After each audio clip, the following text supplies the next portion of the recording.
Welcome to our light quality laboratory, and I have my amazing gaffer, Tom, and we are going to dive into so many different light qualities, it's going to blow your mind.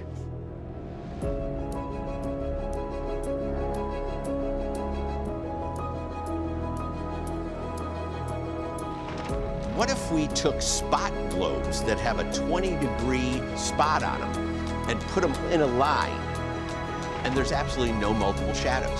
It becomes one source.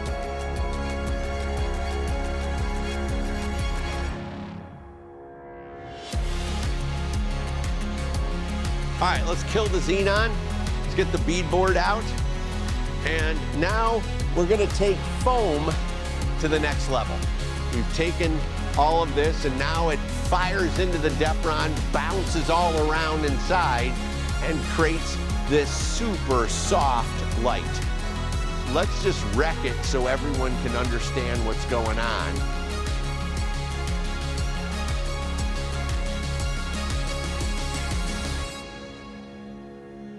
Yeah, look at that. That light quality is absolutely amazing.